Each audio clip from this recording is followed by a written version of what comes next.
वैक्षिप्तमनः सत्त्वगाम्भीर्यादिप्रसादवान् गुणरत्नाकरः सोऽयमाचार्यो वारिधैर्यवान्।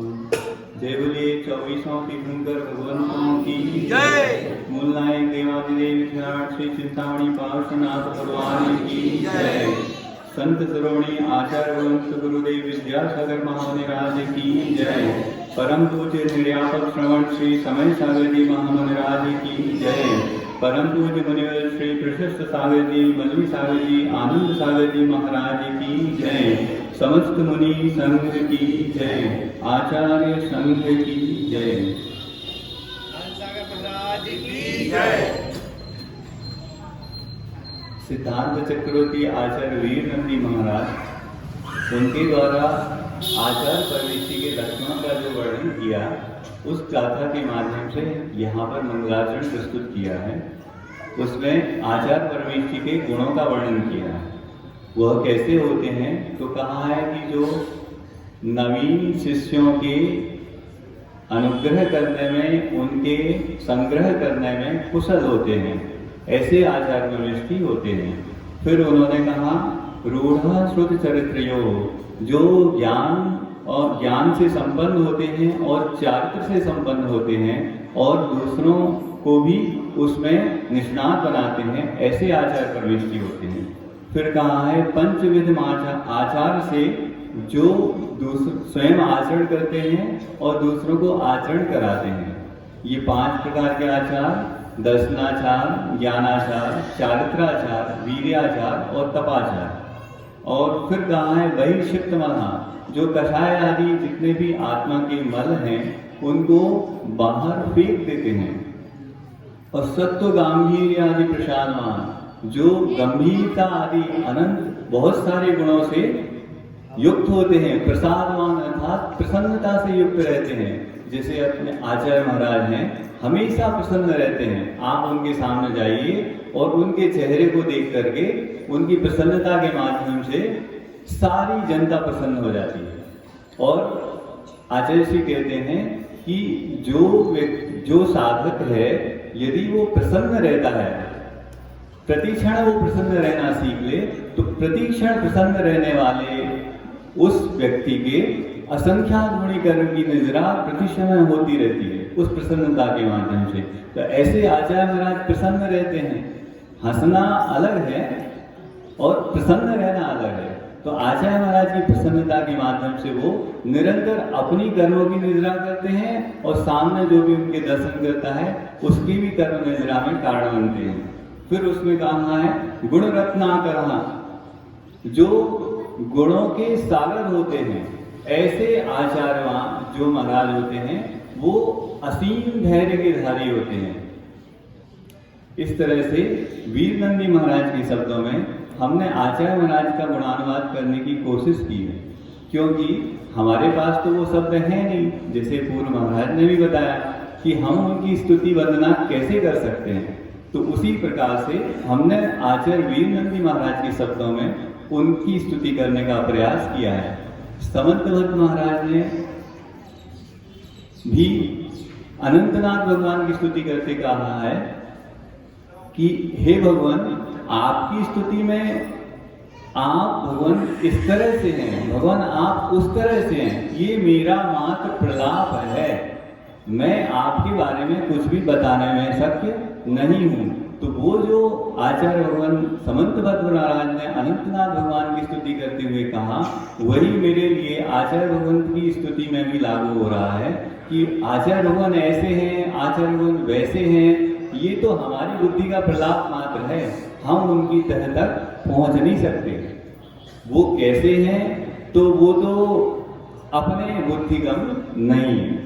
हम मात्र उनकी भक्ति वंदना स्तुति और उनकी आज्ञा का पालन करके ही, उनकी आज्ञा का पालन करके ही, उनके चरणों में नमस्कार करके ही मात्र अपने जीवन को धन्य बना सकते हैं। अच्छा, अब ये जो आज का दीक्षा का प्रसंग है, तो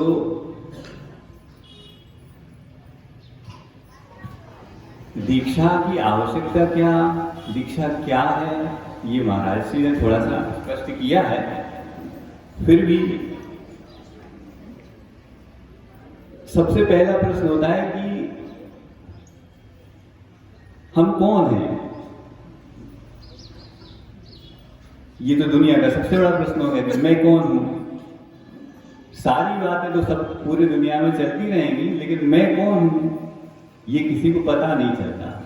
और जैन दर्शन में इसी बात को स्पष्ट करने के लिए और इसी बात को समझाने के लिए क्रम से पद्धति बताई गई है। 2 प्रकार के मार्ग बताए गए हैं कि मैं कौन हूं इसको पहचान सकूं और मैं क्या हूं उसको मैं प्राप्त कर सकूं, मैं स्वयं को प्राप्त कर सकूं, स्वयं के स्वभाव को प्राप्त कर सकूं।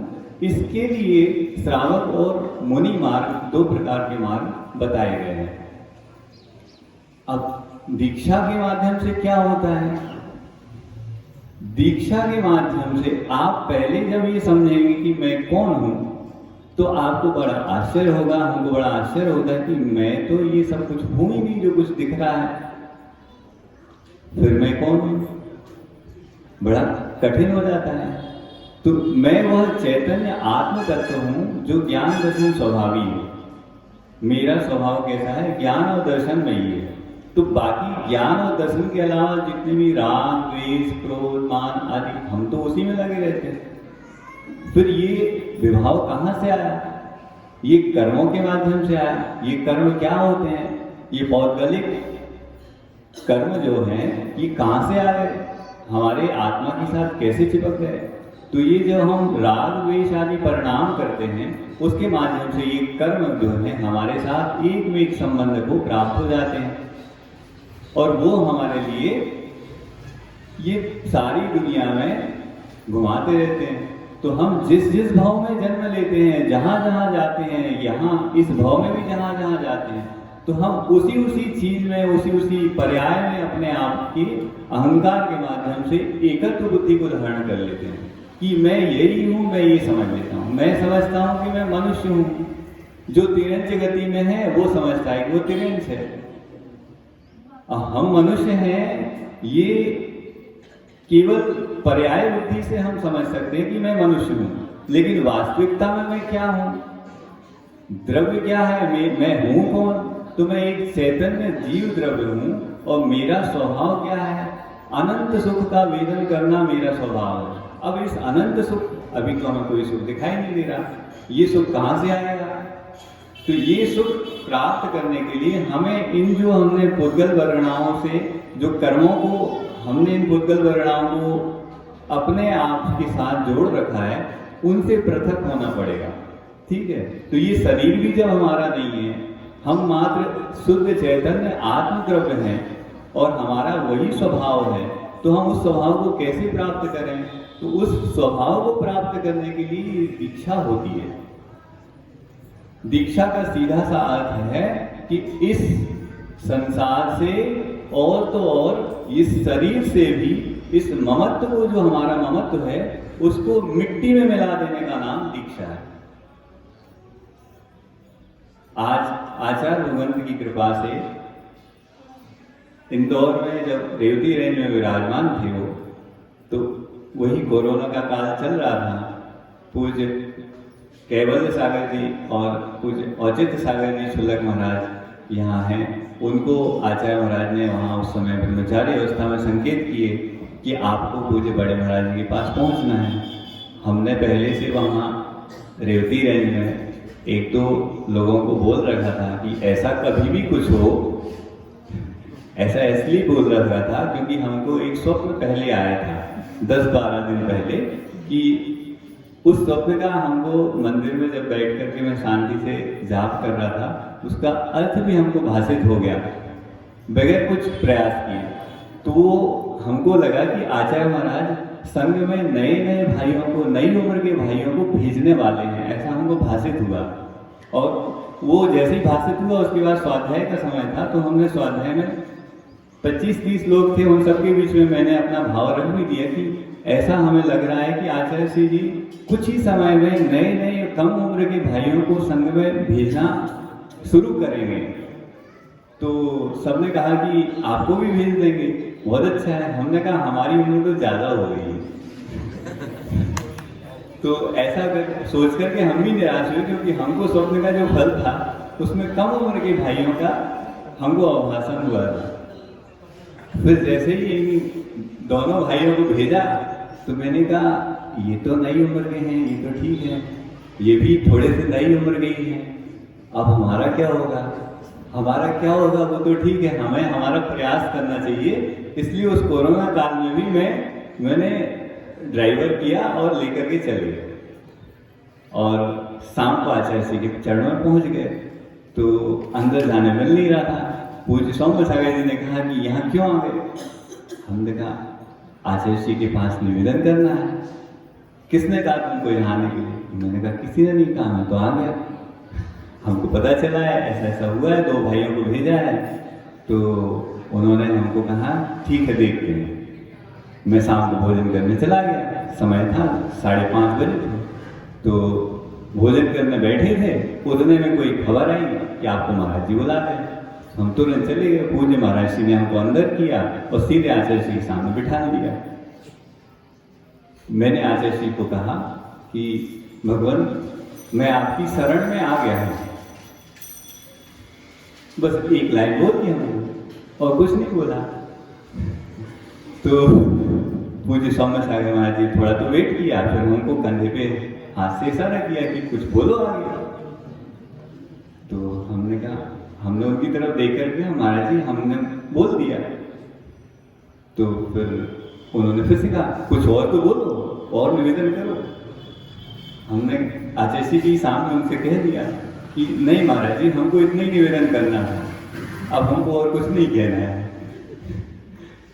अब आचार्य जी दूसरी बात करने लगे, हमको उन्होंने कहा चलो बाहर से। तो पूज्य सौम्य सागर जी ने हमको बाहर कर दिया, और 10 दिन बाद, लगभग 8 ही 10 दिन बाद हम वहां से वापस आ गए, क्योंकि हमारा कुछ हुआ नहीं।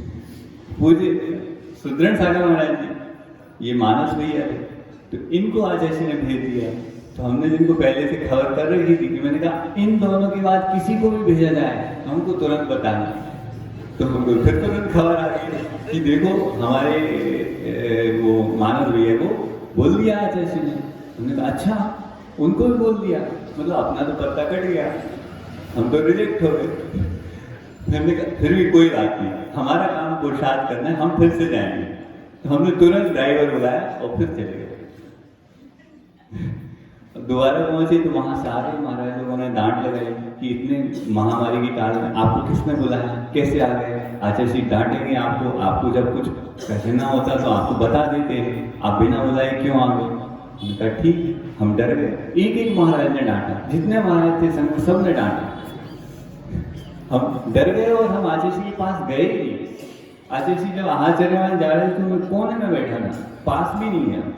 तो उनकी एक नजर बस पड़ गई कि यहाँ बैठा है, बस हमने वहीं से हाथ जोड़े, नमोस्तु भी नहीं बोला, दूर बैठे रहे। और पूरा ड्राइवर को बोल दिया कि भैया 11:30 बजे भोजन करके चलेंगे वापस, यहाँ रुकना नहीं है। तो आचार्य जी के पास गए नहीं। आचार्य जी आहार करके आए 9:45 बजे। तो उन्होंने पूज्य सौम्य सागर जी को संकेत किया कि वो ब्रह्मचारी को भेज। तो कौन से ब्रह्मचारी को भेज? वो वहाँ वाले। हाँ हाँ, तो वो हमको ढूंढ रहे और हम जाने की तैयारी में। तो आचार्य जी ने बुलाया और हमको कहा कि पूज्य बड़े महाराज की वहाँ आपको जाना है। तो जब उन्होंने हमको संकेत किया तो हमको उस समय जो अनुभूति हुई, उस समय ऐसा लगा कि जैसे हमको प्रेम, वात्सल्य, करुणा और दया का अमृत कुंड ही मिल गया।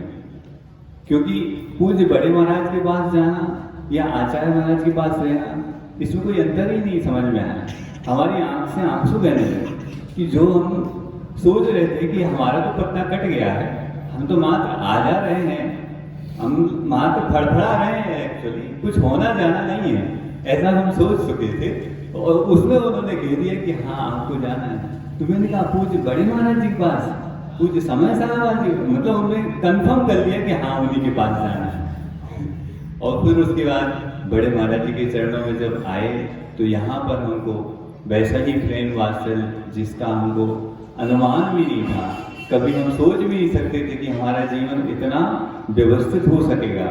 महाराज जी के चरणों में रह करके अभी हम क्षुल्लक लोग क्या सीख रहे हैं, तो अभी हम क्षुल्लक लोग तो खाना पीना, कैसे उठना बैठना, कैसे सोना, क्या बोलना, कैसे बोलना, कहाँ देखना, क्या कैसे चलना, कैसे वस्त्र की शुद्धि करना, ये सब सीख रहे हैं। अभी हम लोगों को कुछ नहीं आता है। इतने वात्सल्य से पूरा संघ हम लोगों को इतने वात्सल्य से रखता है, एक एक चीज को सिखाता है, कब खाना, कैसे खाना, किसके पहले क्या खाना, किसके बाद क्या खाना, उपवास में क्या करना, पारणा में क्या करना, धारणा में क्या करना। अभी तो खाने पीने के दिन है, हम लोग वही सीख रहे हैं जैसे छोटे बच्चे सीखते हैं। इसी तरह से इनके प्रेम और करुणा के माध्यम से हम लोग मोक्ष मार्ग में आगे बढ़ रहे हैं।